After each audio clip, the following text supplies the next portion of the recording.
नमस्कार दोस्तों। आज मैं जिस म्यूचुअल फंड के बारे में बात करने जा रहा हूं वो एक ऐसा म्यूचुअल फंड है जिसने लास्ट कुछ सालों में अपने इन्वेस्टर्स को बम्पर रिटर्न्स बना करके दिए हैं। साथ ही साथ में अपने पीयर कॉम्पिटिटर्स को तो बीट किया ही किया है। जो नए निवेशक मार्केट्स में आ रहे हैं उनका भी भरोसा जीत रहे हैं और नए निवेशकों का ध्यान अपनी तरफ आकर्षित कर रहा है। मैं बात करने जा रहा हूं जेएम फाइनेंशियल की तरफ से आने वाले JM flexi cap mutual fund के बारे में। तो आज की इस वीडियो में सबसे पहले हम लोग जानेंगे कि आखिरकार फ्लेक्सी कैप फंड्स होते क्या है। देन मैं बात करूंगा कुछ बेसिक डिटेल्स की इस म्यूचुअल फंड की। देन मैं आप लोगों को बताऊंगा कि अगर आप लोग ऑलरेडी पारंपरिक म्यूचुअल फंड में इन्वेस्ट कर रहे हैं तो क्या आपको अपनी इन्वेस्टमेंट को जारी रखना चाहिए या फिर स्विच कर जाना चाहिए क्योंकि इसने बहुत अच्छे रिटर्न्स बनाए हैं। एंड देन मैं लास्ट में बताऊंगा किस तरह के निवेशकों को इसके अंदर पैसा लगाना चाहिए। तो दोस्तों, अगर आप लोग भी ऑलरेडी इन्वेस्टेड हैं जेएम फ्लेक्सी कैप फंड में तो प्लीज मुझे कमेंट सेक्शन में जरूर बताना और ये जरूर बताना कि आपको कितना % रिटर्न मिल रहा है और कितने टाइम से आप लोग इसमें इन्वेस्ट कर रहे हैं।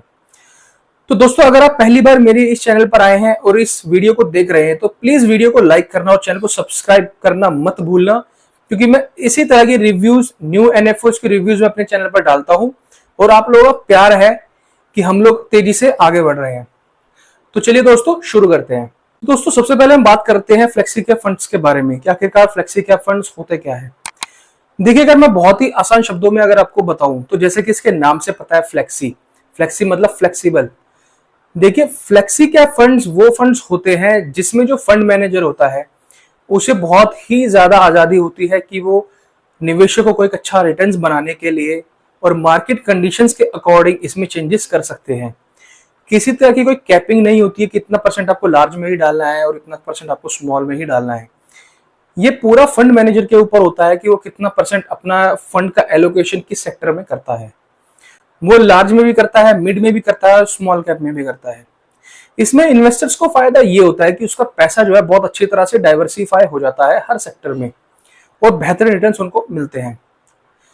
अब हम बात करते हैं बेसिक डिटेल्स के बारे में JM flexi cap mutual fund की। तो देखिए, जैसे कि आपको पता है इस फंड का नाम है JM flexi cap mutual fund. ये लॉन्च हुआ था 1 जनवरी 2013 को। इसका जो फंड साइज है वो है 4228 करोड़ का। इसकी एनएवी है 120 रुपए की और आपको मिनिमम एसआईपी अगर करनी है तो 100 रुपए है। इसको 5 स्टार की रेटिंग मिली हुई है और ये जो फंड है ये होल्ड करता है 64 स्टॉक्स को और एक्सपेंस रेशियो है इसका 0.41 का। अब हम चलते थोड़ा इन डेप्थ में जानने के लिए। तो देखिए, ये जो फंड है 1 जनवरी 2013 को लॉन्च हुआ था। इसको ऑलमोस्ट 11 साल हो चुके हैं और जब से ये फंड लॉन्च हुआ है इसने अपने इन्वेस्टर्स को ऑलमोस्ट 20% का रिटर्न बना करके दिया है। साथ ही साथ इसने अगर लास्ट 5 साल की मैं बात करूं तो 29% के रिटर्न इसने अपने इन्वेस्टर्स को बना करके दिए हैं।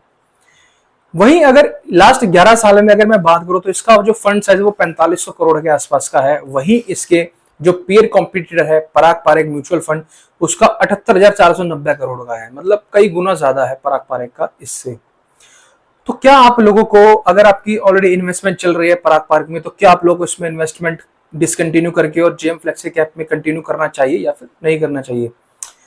तो देखिए, मैं आपसे एक बात करना चाहता हूं कि केवल आप लोगों को एक म्यूचुअल फंड के रिटर्न्स को देखकर उसमें इन्वेस्टमेंट करना चाहिए या नहीं करना चाहिए ये कभी डिसाइड नहीं करना चाहिए।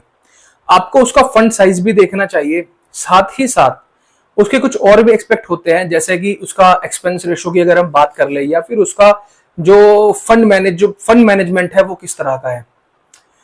तो देखिए, केवल अगर आप लोग इसमें इसलिए इन्वेस्टमेंट करना चाहते हैं कि इसने रिटर्न्स बहुत अच्छे बना करके दिए हैं और आप पारंपरिक में डिसकंटिन्यू कर दें और इसमें आप कंटिन्यू कर ले, तो देखिए ये कोई सही चीज नहीं है। क्योंकि देखिए, आज अगर ये फंड अच्छा कर रहा है तो हो सकता है कि 1 साल के बाद पारंपरिक दोबारा से अच्छा करने लग जाए, या शायद एचडीएफसी का म्यूचुअल फंड है जो फ्लेक्सी कैप वो बहुत अच्छा करने लग जाए, तो क्या आप स्विच करते रहेंगे?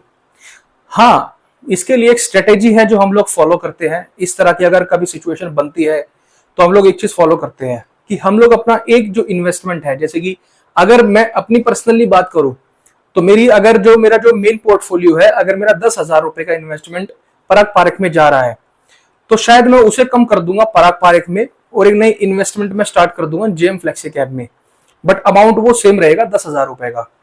इससे क्या होगा कि मेरे जो 2 इन्वेस्टमेंट है पराग पारेख में भी शुरू हो जाएंगे और flexi cap JM flexi cap में भी शुरू हो जाएंगे।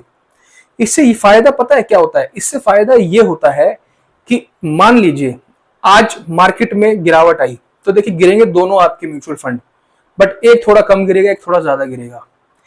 या फिर जैसे अगर मैं आज की बात करूं, आज मार्केट बहुत अच्छा मूव दिया लास्ट में, तो हो सकता है कि शायद आपका म्यूचुअल फंड उतनी अच्छी तरह से काम ना कर पाए।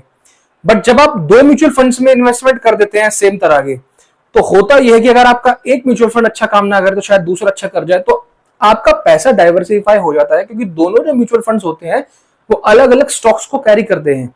जैसे कि जो पराग पारेख का म्यूचुअल फंड है वो, उसमें हमें ये एक्सपोजर मिल जाता है कि हम यूएस के स्टॉक्स में जैसे फेसबुक, माइक्रोसॉफ्ट, हम उनमें इन्वेस्टमेंट हमें मिल जाती है क्योंकि उसने उनको लिया हुआ है, होल्डिंग है उसकी।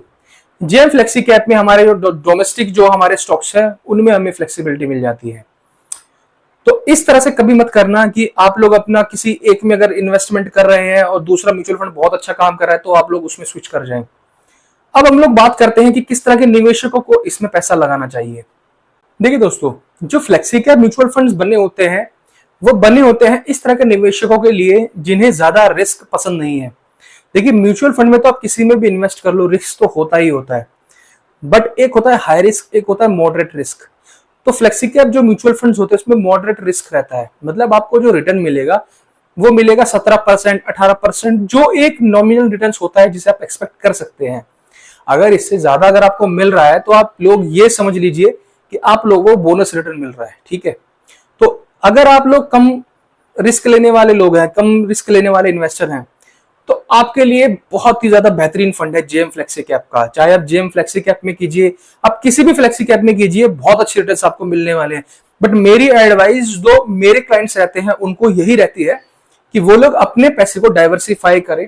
अगर जैसे स्मॉल कैप में इन्वेस्ट कर रहे हैं तो 2-3 तरह के अलग अलग स्मॉल कैप करें, और स्मॉल कैप में भी ये ध्यान रखें या फिर फ्लेक्सी कैप में भी ये ध्यान रखें कि जो स्टॉक्स हैं वो ओवरलैप ना हो एक दूसरे पर। इसके लिए मैं एक अलग से वीडियो बना के लाऊंगा कि क्या चीजें ध्यान रखनी चाहिए। बाकी ये फंड बहुत ही अच्छा फंड है, मुझे ऐसा कुछ लगा नहीं इसके अंदर कि इसमें इन्वेस्टमेंट नहीं करनी चाहिए। बट ये चीज गलत है कि आप किसी एक फंड जो अभी आज काम नहीं कर रहा है उसको स्विच करके आप इस फंड में मूव हो जाएं। हो सकता है कल को शायद ये रिटर्न इतना अच्छा ना बना पाए, तो आप कैसे आप मूव होते रहेंगे इधर से उधर, कभी इस फंड में या कभी उस फंड में।